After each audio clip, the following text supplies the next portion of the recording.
Well, here we are. Good evening, everybody, and welcome to the All Portable Discussion Zone. It's a bi-weekly live stream all about amateur radio portable ops. My name is Charlie. Call sign is November Juliet 7 Victor. And with me this evening are the show's two co-hosts, Brian W7JET and Dan KC7MSU. Good afternoon, everyone. And this evening, we're also pleased to introduce you to tonight's guest, Darryl WW7D. Hello. Darryl's from the Redmond, Washington area and has put together an article that we're going to talk about a little bit later. So as always, we also have the regulars in the chat. You guys are a great part of the show. We appreciate you throwing your comments out. And if you have any questions along the way, don't forget to post those in the chat, and we'll try to get them posted up and answered. So we're all happy you could join us this evening, and so we think we have a good show tonight. So with that, let's get caught up on what's going on this evening, what we've been up to for the last couple of weeks. Let's start with Dan today. What do you got, Dan? Well, let's see. What have I been working on? Just kind of getting ready for a couple events going on here in Arizona. So I've been working on some solar panel stuff. So I recently got a Renogy foldable solar panel and some batteries, so I finally got that all put together, and I've got all that so that I'm going to go and do an overnight camp out on Saddle Mountain here in Arizona on September 18th. So going to operate most of the day and into the night, and so we'll actually be activating it for 2 days up there, but it'll be fun to see in the evening and at night what kind of DX I can probably pick up out there. Yeah. Well, since you mentioned it, let's just take another minute or two, and why don't you tell the guys and the gals that are listening why the day you chose is the day you chose. Well, I still don't have everything that I need, so I bought an extra antenna. So I bought a fan dipole that I'm planning on using, so I'm still waiting for that. So, and that won't get here for a few days. But I was planning on doing that during the Arizona 10-point madness, and I thought, well, you know what? In October, it's going to be a little bit colder than what it would be in September.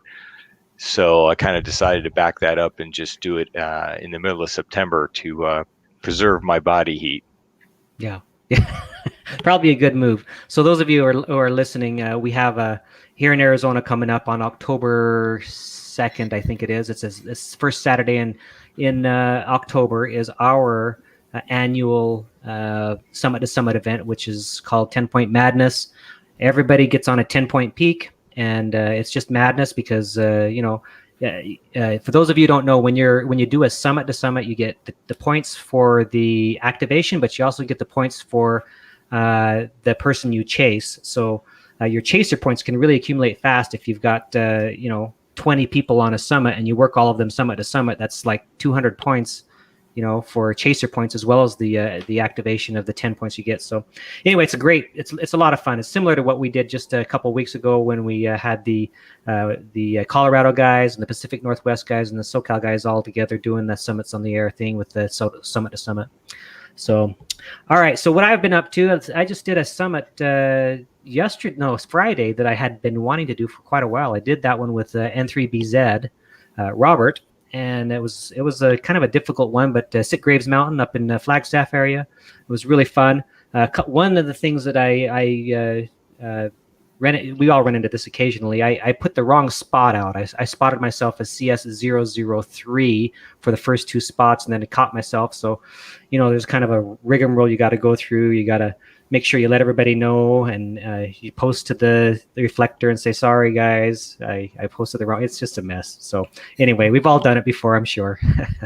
But that's what I have been up to, other than I was out of town. So I've been kind of not responding to a lot of comments and emails and stuff until just recently, because I've been we had a grandson born up in Utah, so we went up there to visit and spent almost a week up there. So that's what I've been up to. What about you, Brian?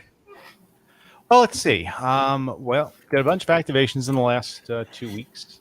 Weather's been great. Did what was it? McFadden and Aztec out in the Sierrancas last week, which was good. That was the last two I think I did. And and Turkey Mountain up by Payson when I was up there for work last week. So that was a good time. Been doing some stuff around the shack. Installed a automatic switch to switch between my power supply and the batteries outside. All I do is kick the power supply on. It shuts sends the power back to the batteries to top them off, along with the solar panel outside when the sun's up. And if you turn that off, it automatically turns the battery on, and everything is running off of battery power. So that's kind of neat. I actually had Dan over the house last night. We were doing some amplifier testing with his 811H, and it seems to be working properly. I also added a isolation switch, so I can completely disconnect my HF radio from the HF, the coax that feeds the remote coax switch outside for the antenna farm. So I've been doing a lot of stuff around the house and also out on the road. It's been nice.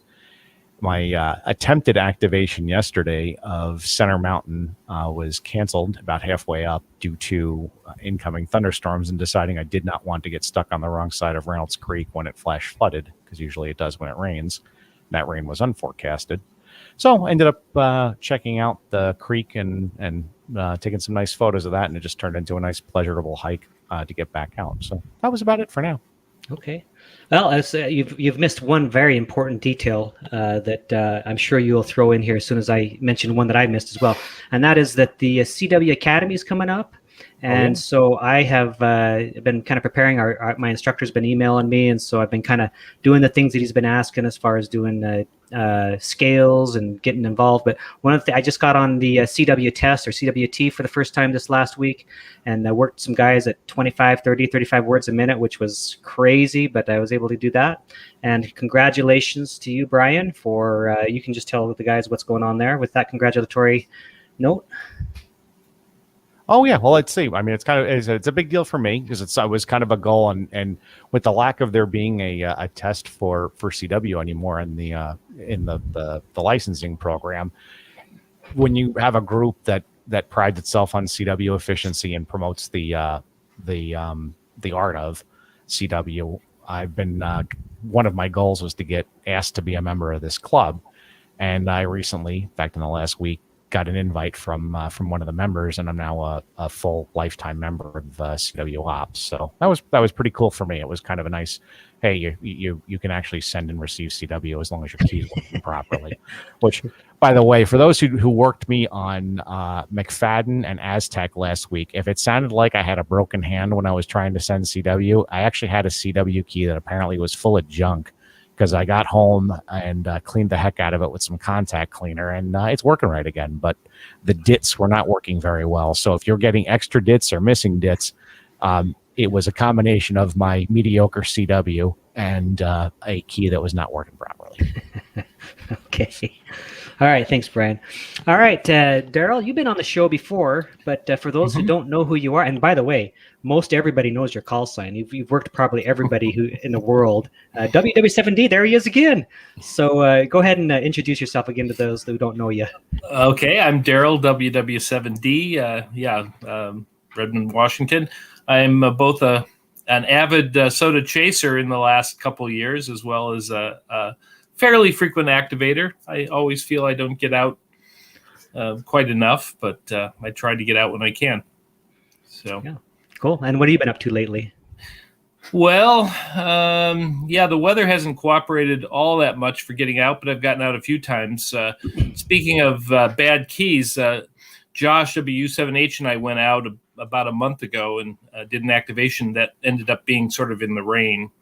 And I didn't dry out my paddle when I got home. And the next time I went out, which was a few weeks ago, the first few QSOs were pretty sloppy.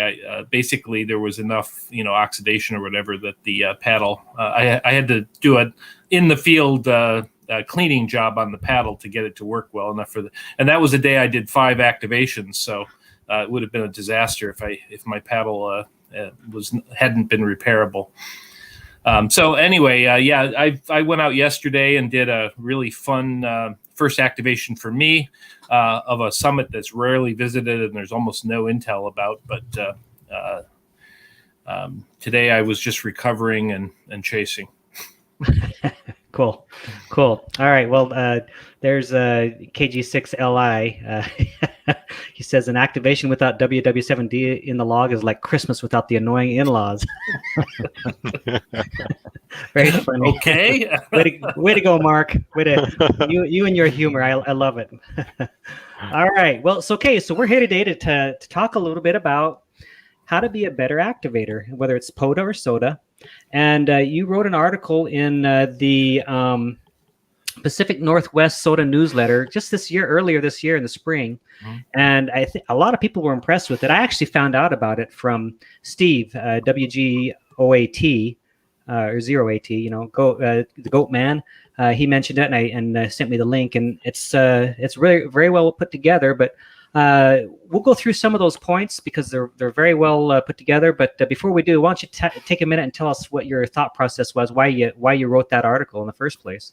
The reason why I wrote that article was because I was spending a lot of time chasing, and I noticed that there were some chasers who were much easier to work than others.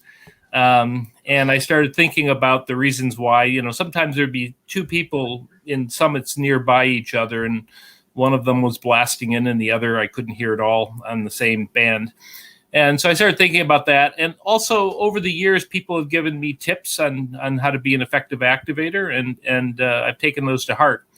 So it was inspired half out of frustration and half out of gratitude for the people who have taught me. Yeah, cool. Yeah, well, that's definitely important to put that down on in paper, because that's it'll be there for a lot of people to read afterwards. We'll throw that up in the link after we're done here. Okay, so let's just go ahead and dive right in. So the first thing that you put in your article was have a good signal, right? And so there's several things that go into that, and Brian and Dan can throw in after you've made your comments. But what was that first point about have a good signal? That point was I think primarily motivated by the fact that I think there are a lot of activators who are not using very good antenna systems.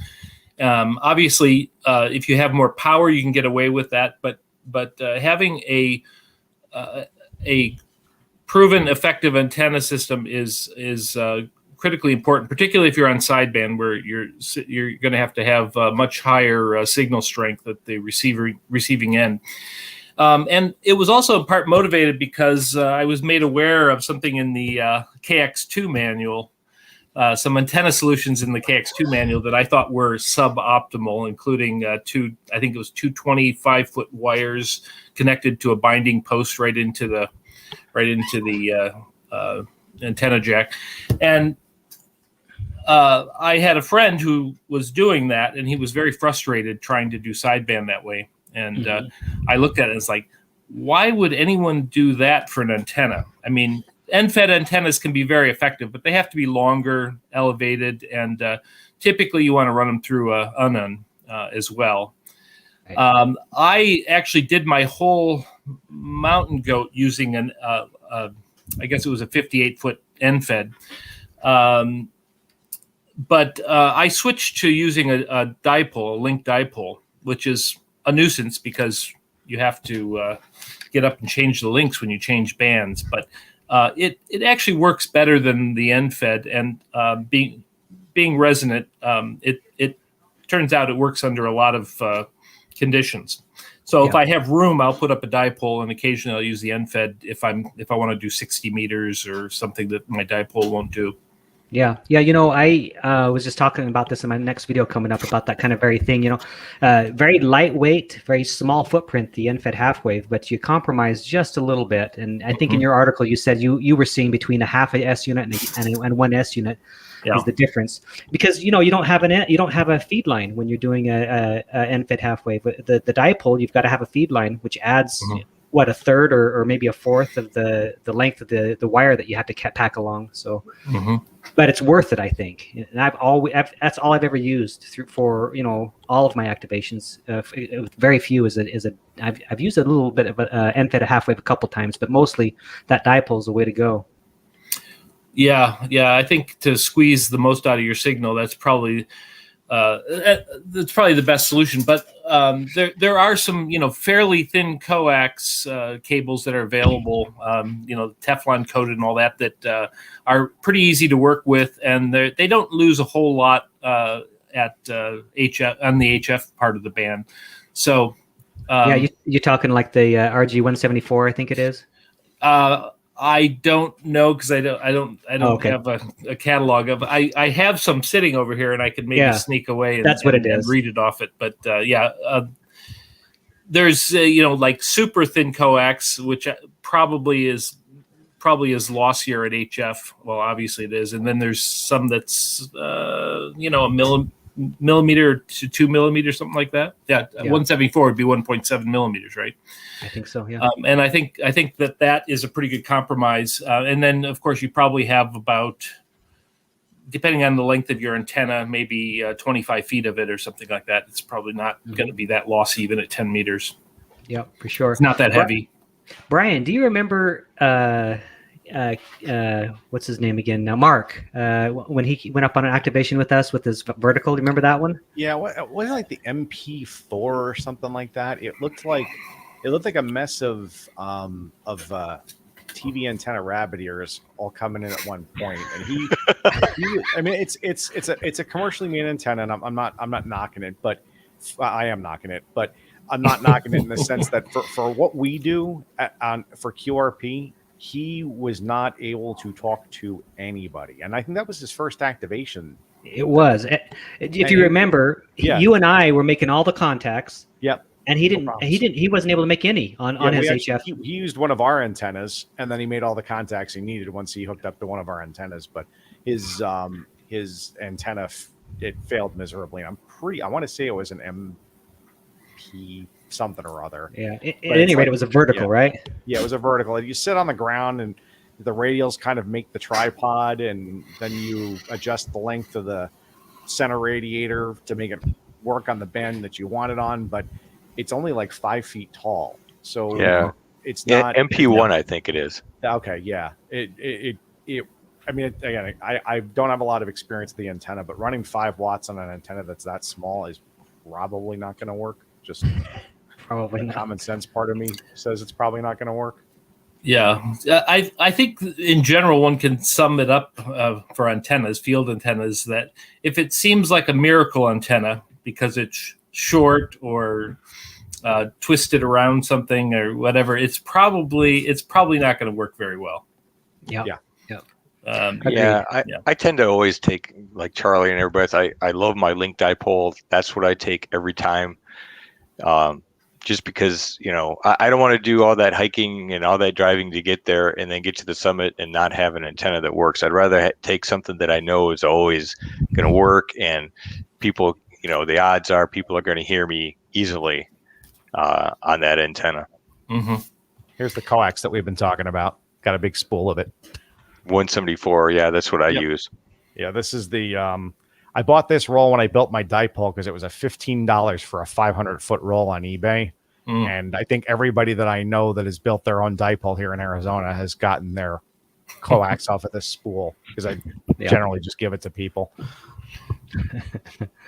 All right. We have somebody like that here in Washington. WA7NCL Bill gave away a whole roll in chunks to all the SOTA activators around here, and it's white Teflon coated stuff, and it doesn't actually have a label on it. And so I bought some after that because I didn't want to take more of his roll, and I've used that for a number of other projects. But works well. Yeah. Dennis is in the house, 86DM, and he's talking smack because he thinks I'm talking smack. Hey, Dennis.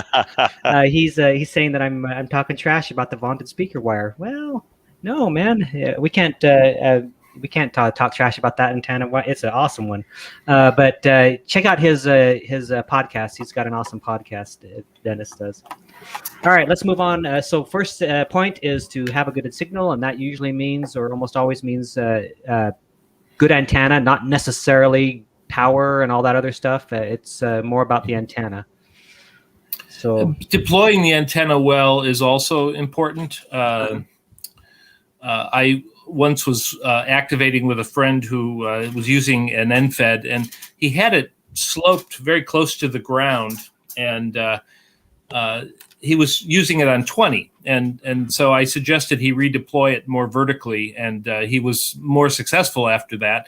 On the other hand, Josh and I were once out, and we were using an antenna on 40 meters, and he intentionally sloped it low to the ground to get a more vertical signal to get local operators. So the NVIS, yeah, cool. All right, so your next point then is to use long and range and short range bands. What did you mean by that one? Yeah, so at least at this point in the sunspot cycle, 20 meters is good outside the immediate area you're in, maybe 500 miles or something like that. But you're going to miss everybody within 500 miles on 20 meters on a typical day. It's not always the case. Propagation is one of those big mysterious things that has regularity to it, but it has lots of exceptions as well.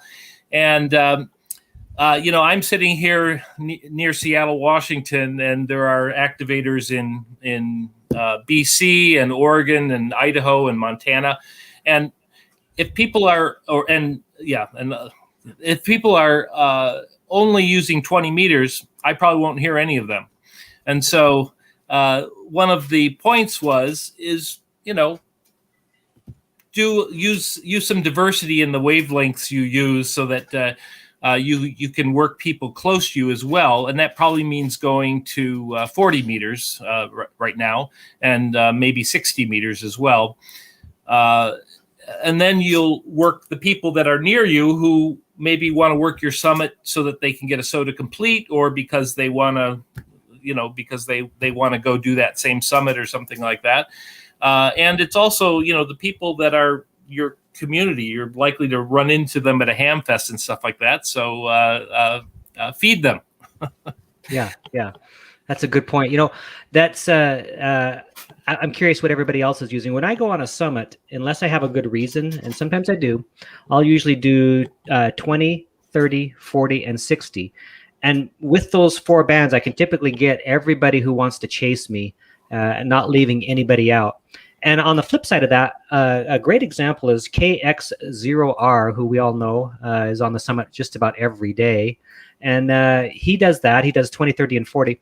And there have been many times where I've chased him and I've been able to get him on 20, but I haven't been able to hear him on 30 and 40, and sometimes 30, sometimes 40. And it just depends on the propagation. But I really appreciate that he hits all 3 of the bands, and I can expect, I start on 20, I listen, I can't hear him. Well, probably hit him on 30, and then 30 shows up, and I can't hear him on 30. I guess maybe it's 40 today. And usually it works out that way. Yeah. So, yeah, and I would also add that as we move into the next sunspot cycle, 17 meters and even 15 meters will also get you out here on the West Coast.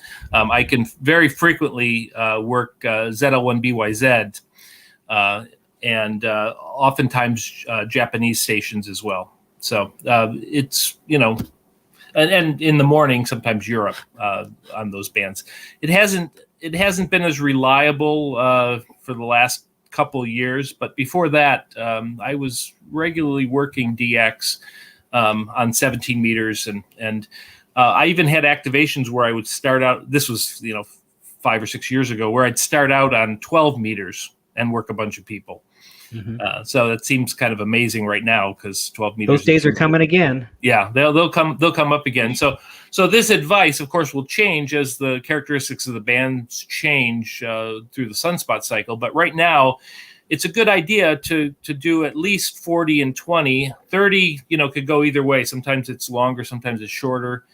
17 maybe. If you can do it, 60 meters is great. I've even worked people on 80 meters regionally. That's a long radio. Or a long antenna. That is a long antenna, yes. Yeah. Yeah. Cool. Anything to add, I've Brian?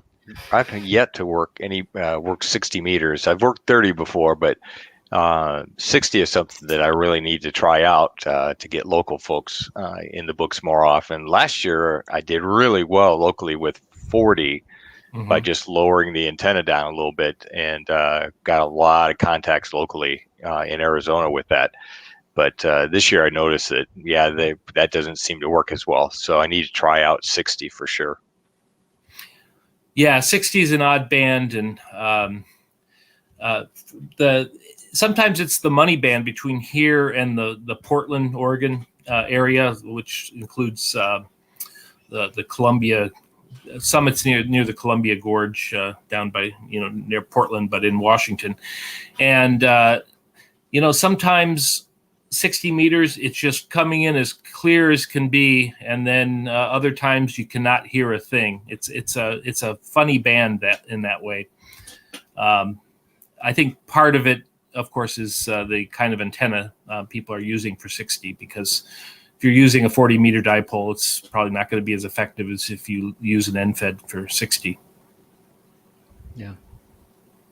Cool.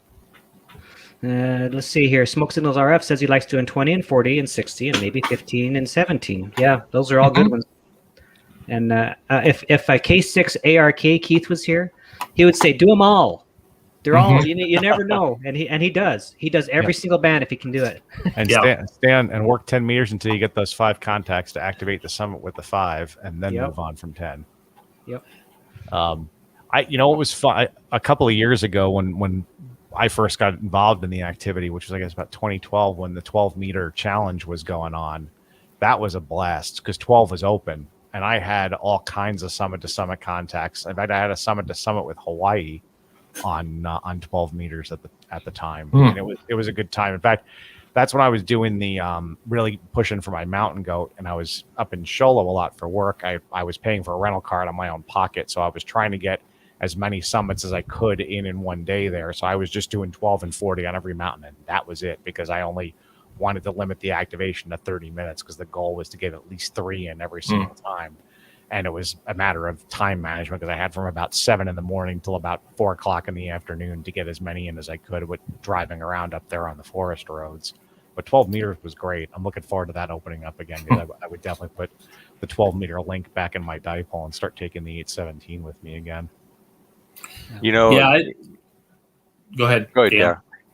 Well, I was just going to mention, and Charlie had flashed it up there, but Jose said that he occasionally works 10 meters, and for the antenna length, I have never run from a summit on that band, and I was kind of curious what you guys' experience has been with 10 meters, as far as, everybody says that it's dead, but then again, if I go and listen to an SDR, I'll hear enough activity that makes me curious about running it from a mountaintop.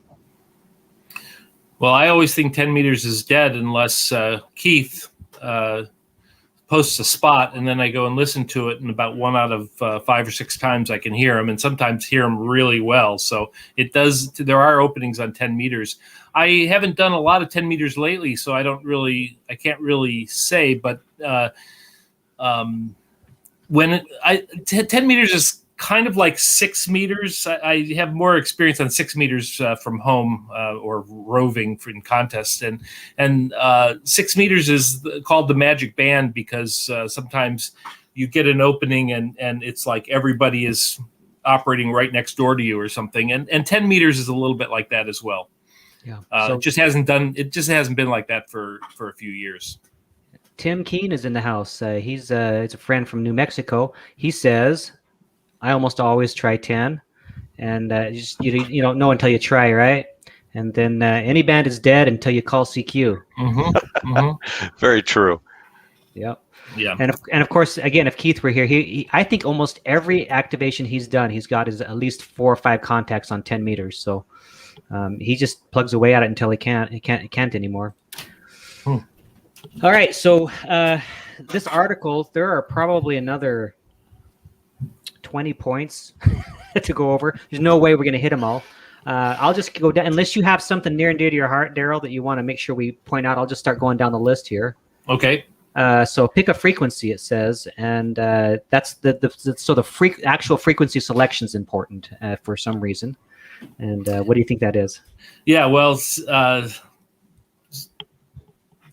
there's a number of issues here, and I'll try to make it quick because there are other points that are important as well. But for instance, on 20 meters, don't go down in the low part of 20 meters, 14.036 or whatever you're on CW.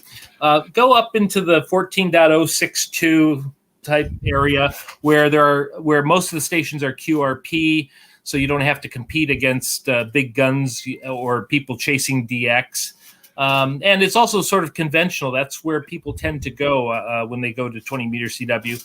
On phone, on 20 meters, it's a little bit more fluid because the band can sometimes just be so busy that it's hard to find a place where a clear spot. But I tend to go up towards the high end, near the high end of the band. You certainly want to stay away from the low end of the band where it's where not everyone has privileges. General class operators lose privilege, of course, when you go down too far on 20 meter phone.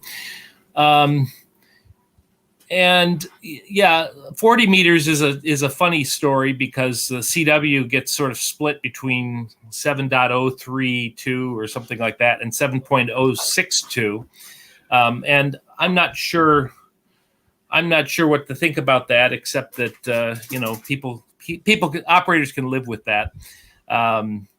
What you probably don't want to do is go down below 7.025, where you'll exclude some people who don't have an extra class license.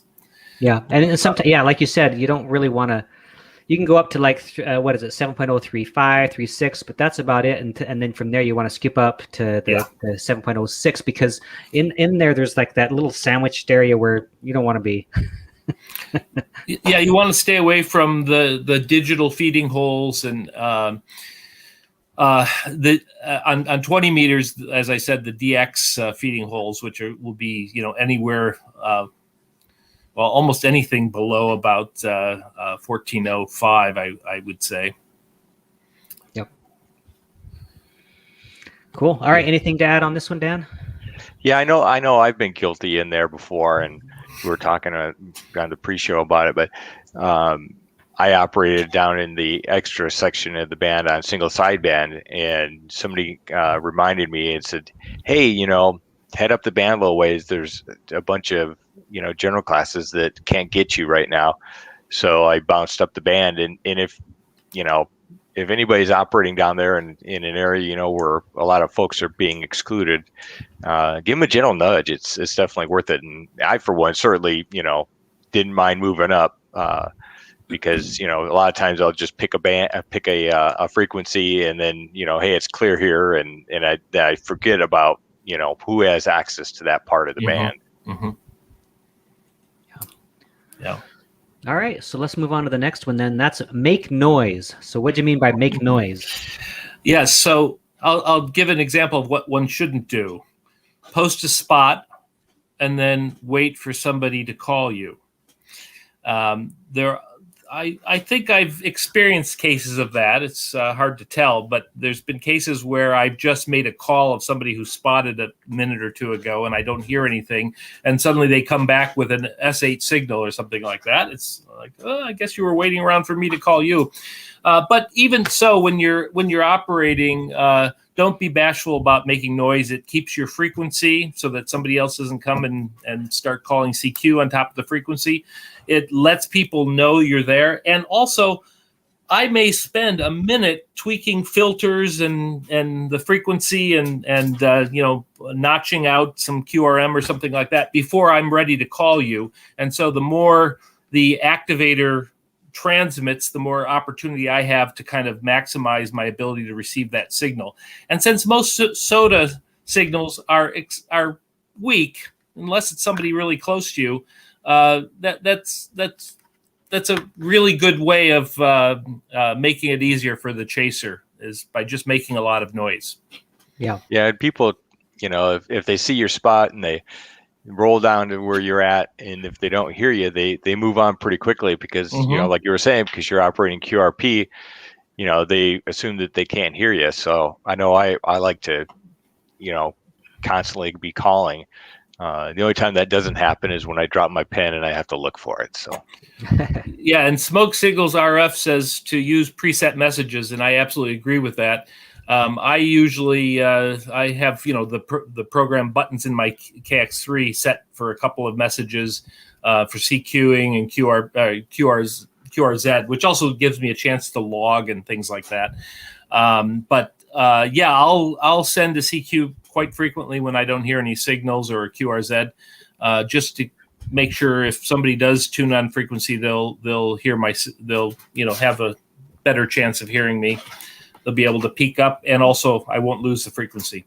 Yeah, I had experience like that. It was I think second or third activation for my wife, who just was licensed this year, and she didn't understand this concept, but she's new, and she got on. I sent the spot, and she called CQ once, and then she was listening and waiting for somebody to come back, and waiting, and I had to say, just keep calling CQ, because somebody's going to come take your frequency and start calling CQ on your frequency. So yeah, and the same thing applies when you're operating sideband. You just want to keep calling CQ if nobody comes back to you, and make noise. Yeah. All right. Here's a question from Irish Ham Radio. Somebody want to take that one? Let's see. I'm fairly new to SOTA and don't operate CW, but at the minute, to keep things light and simple, I take a 20-meter inverted V, a 2-meter HT, and FT891 for 50 watts for HF on a LifePol battery, and so far, so good. Hopefully you're not hauling that 891 up big hills, because that's going to get old after a while. I think Dan's our resident expert on that. I can definitely attest to that, yes. Dan, your thoughts? Oh, definitely lighter is better, and give yourself a lot more opportunities. He operates on 2 meters and was it 20, but take an antenna, especially on HF, that'll hit more bands. At least 20 and 40. Because that's where the vast majority of contacts are, and you can hit the vast majority of the country. You can hit some short stuff, and even on single sideband, I've got my SOTA Go running on 20 and 40 and 2 meters, and even on single sideband, it's definitely doable. Yeah. So real quick, K8 MRD radio stuff. That's Mike. If you haven't checked out his YouTube channel, it's great. He's a POTA guy, Parks on the Air, and he really knows his stuff. So go check out his page if you haven't done so yet. So anyway, go ahead. I was going to say one of the many things with what Darryl's talking about. Call CQ. Just keep calling CQ. If a pause should be like 2 breaths and then start calling CQ again. Right, Dan? Oh yeah. as long as you have the battery capacity. I just want to chime in on Irish Ham Radio's comment. The one thing that you might consider doing is adding links to the end of your 20-meter inverted V, and then cut a section of wire with a link you could just plug in for either 30 meters or 40 meters.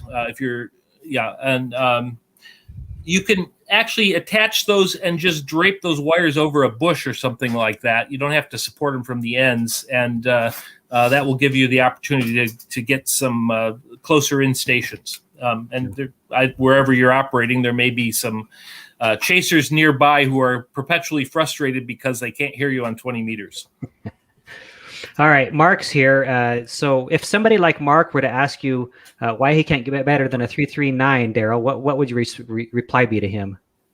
Well, he can ask me to turn on my preamplifier. So oftentimes when I give signal reports, I have the preamplifier on my radio turned off. Sometimes I give honest signal. I try to give honest signal reports, but from his end, assess the antenna situation and see if you're using the best antenna that fits into your weight budget, and see what you can do. Yeah, he was tongue in cheek, I think. But of course, I'm always happy to work him, even if he's only a 339. Yep. All right. Let's see. We've got so Jason, Ham Radio 2.0. He's coming on after this stream. So catch his live stream right after us. He's got a great lineup, and he's got, I think, K6ARK on, and he's going to be talking about a bunch of cool stuff, backpacks, I think, and he's going to be talking about the storm coming through. But we do have a question here from Roger. He's in our own backyard here in Arizona. Who wants to take that one?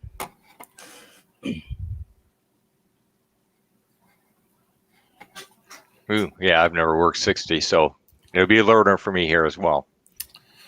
Well, depending on the rig you have, the 60 meter frequencies may be hard coded, like in Yaesu's. You use they're in memories typically, and so you don't tune them. You just change to memory channels.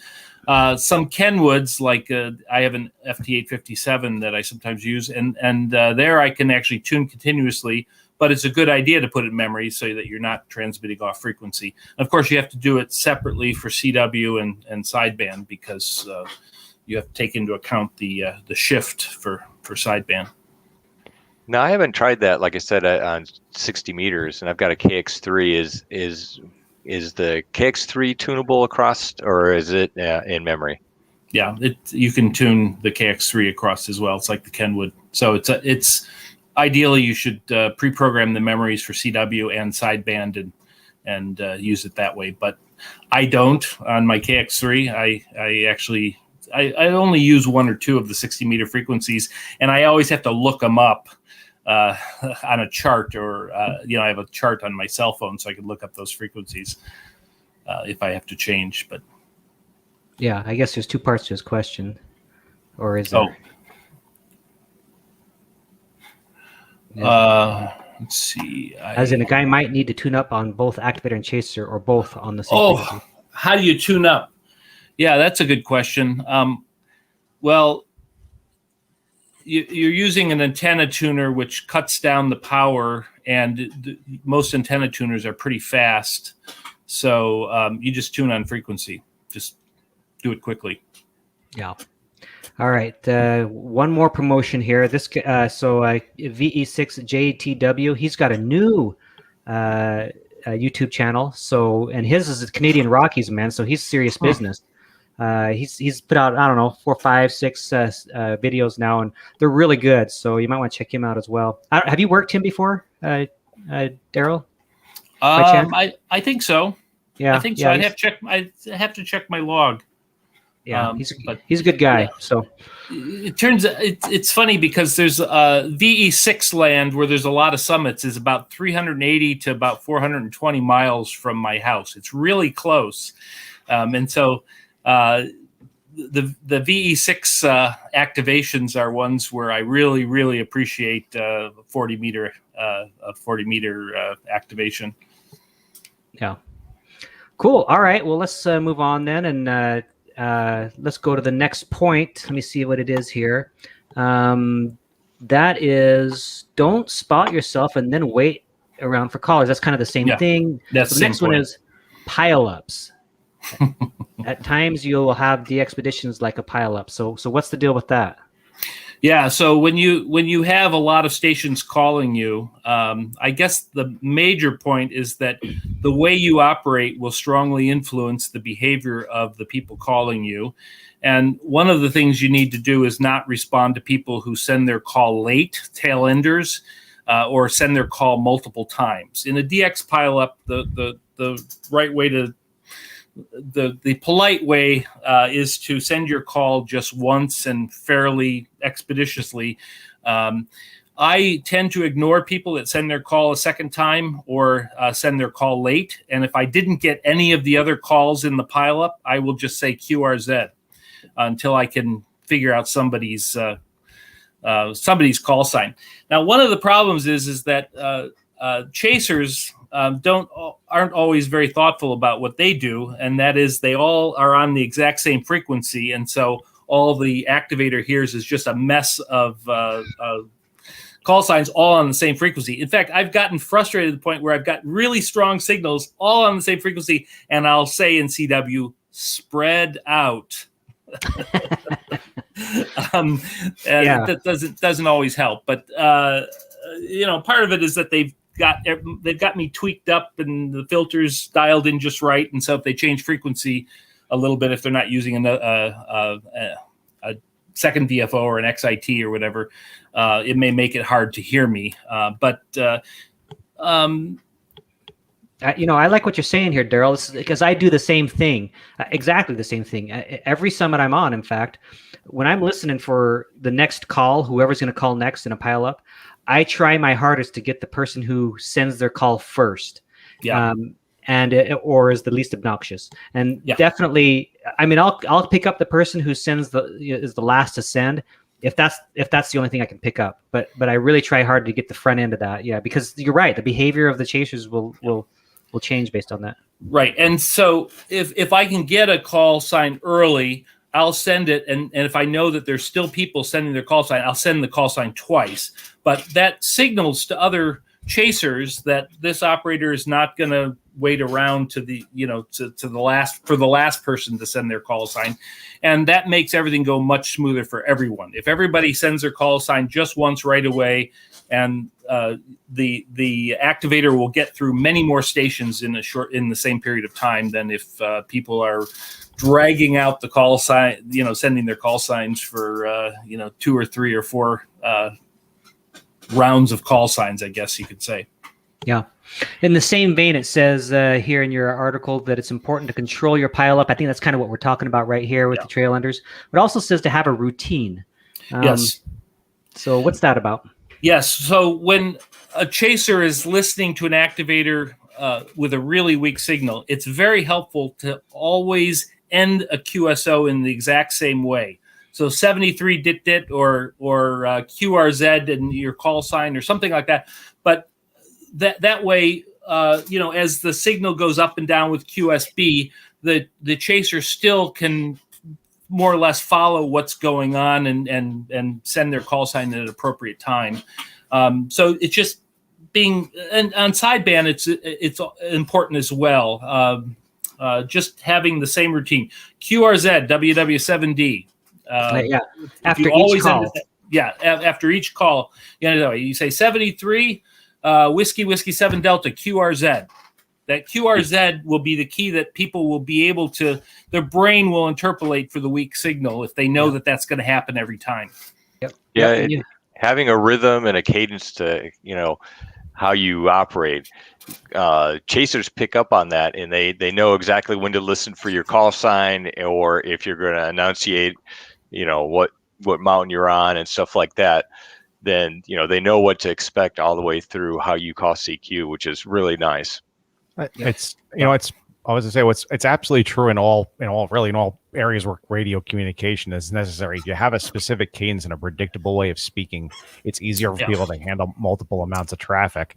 If you listen to or have been in a public safety dispatch role, you'll hear that in the way that those people operate. And then for me specifically now with air traffic control, it's very specific. In fact, they have a glossary called the Pilot Controller Glossary, which is basically a language that tells you what each word means, and when you use it, what they're saying. And if you follow that cadence, a controller can handle a lot of traffic really fast. But as soon as you get on there and start talking about the color of the sky and everything else, it immediately screws them up, because now they have to process stuff. It's basically the same thing as listening to CW.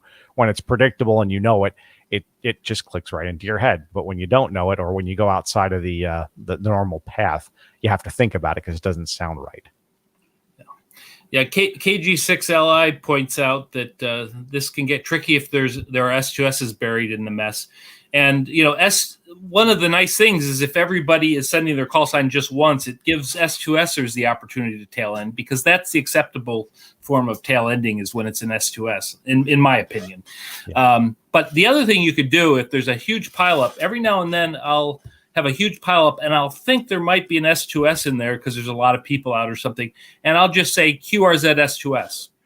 And then if there are any S2Ss out there, they'll have the opportunity to come back. So those are a couple of ideas for that.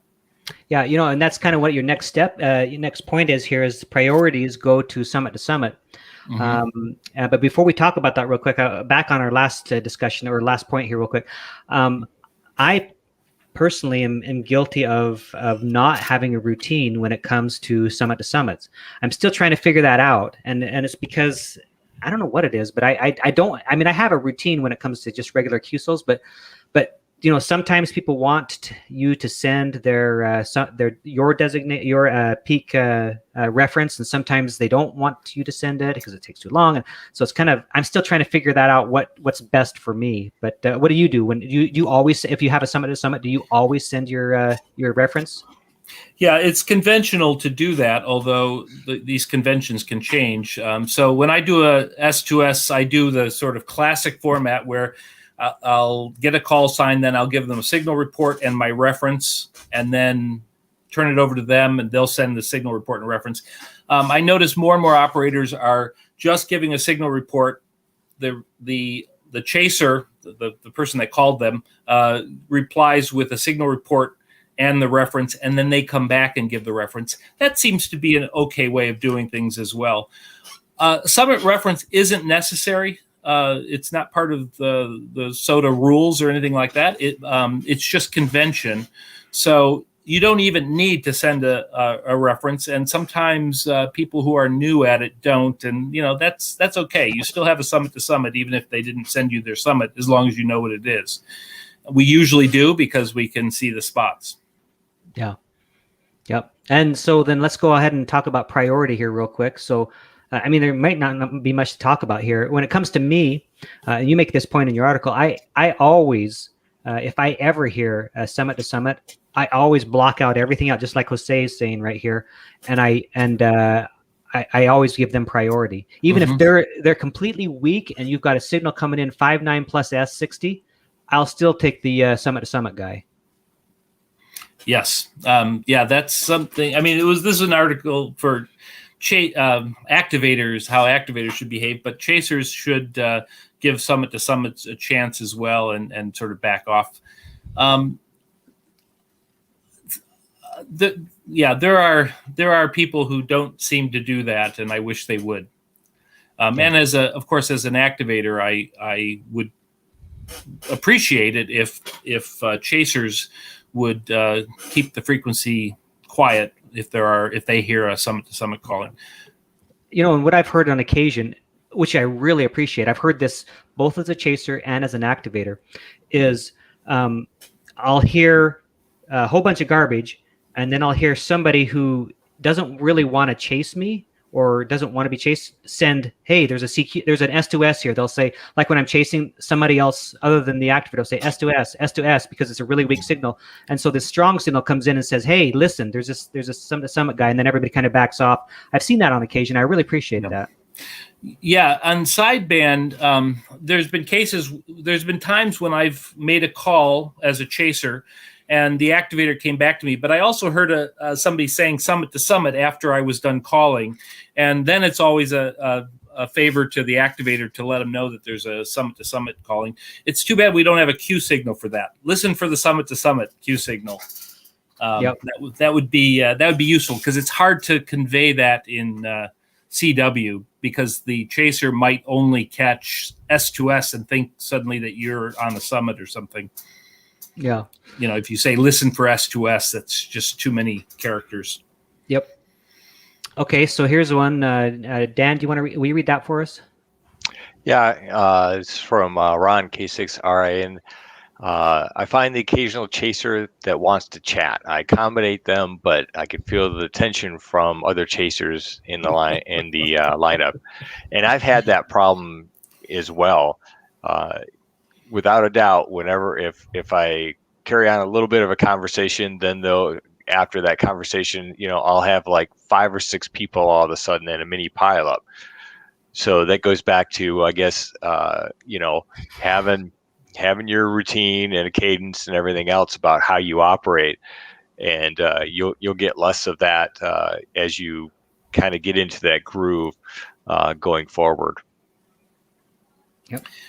Yeah, and occasionally in CW, you'll get somebody that will come back to a CQ, not realizing it's SOTA, and they'll tell you where they live and their name and things like that. Their And antenna, their rig. yeah, exactly. And I try to handle those people respectfully. I send them my name and I say that I'm in Washington doing SOTA, and try to sort of get through it, and it usually works out so that it doesn't take too long. But be kind to people. They're usually people that are operating CW a little more slowly, and they just didn't catch the SOTA part of it or something. So, Yep. Yeah. Okay, Brian, do you want to read this next one? Sure. So we got Gary K7UOU. Good to know. I always thought I had to exchange the summit reference for it to be a legal QSO. So, Brian, is that true or not? It is not true. You don't have to exchange it. Like I said, it's mainly been customary, and honestly, it's been for me. It's been kind of just tribal knowledge. I've just followed what everybody else has been doing when I've been working for years. So for the most part, I always send my reference. I don't send theirs back. I just acknowledge it and move on.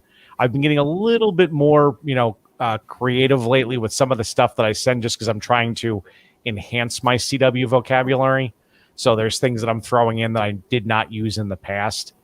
Trying to use some of the Q codes properly and things like that. And I'm sure some people have said, well, why is he sending QTH? Well, QTH is location. So QTH W7A / Alpha Whiskey 016 and then move. But I usually send that the second time. And that's mainly just for me trying to improve my own operating skills. Yep. Cool. Anything to add, guys? Got two more topics, by the way, and then we're done. When I'm on single sideband, and if I'm doing a summit to summit, I'll ask, hey, do you need my summit reference? I've got yours, is what I do. But I would imagine in CW that by the time you go through that rigmarole, you might as well just send the summit reference. I would think that would be quicker than to ask that question. Yes. For normal exchanges, I rarely send a summit reference because everybody has it from the spotting software or phone apps or whatever. But for summit to summits, I send it because it's traditional. But sometimes you work two operators on the same summit, and then it's not necessary to do the summit exchange the second time. Yeah. Okay, guys, you know what? My watch says we got 2 minutes until the end of the stream. So let me just point out why don't we just wrap it up here? There's also using standard phonetics that Darryl talks about. And then he talks a little bit more about spotting and how to use spotting to your benefit. And Mark here talks about some of that as well, that he wishes there was the alert up for people. But I'm going to go ahead and post that article again in the chat, and I'll also make that available in the notes below. I don't have it right now, but I'll put it in the notes below, so you guys can check out the article if you want, because there's a whole section on it, VHF and some other things in there. So go ahead and take a look at that.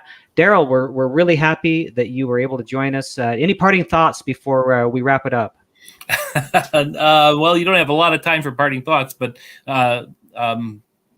thanks for having me on and your interest in the article. And I hope it makes for better SOTA activations and SOTA chasing for everyone. Okay, cool. All right, guys, with that, we're gonna wrap it up here. We've got less than a minute to go. Make sure you check out Jason's stream. It's right after this one, Ham Radio 2.0. Look that up in YouTube. Appreciate everybody being here. Brian and Dan, we'll catch up with you at lunch maybe this week if you guys are available. Darryl, we'll catch you on the hill, all right? Okay, sounds good. All right, guys. 73, everyone. 7-3, guys.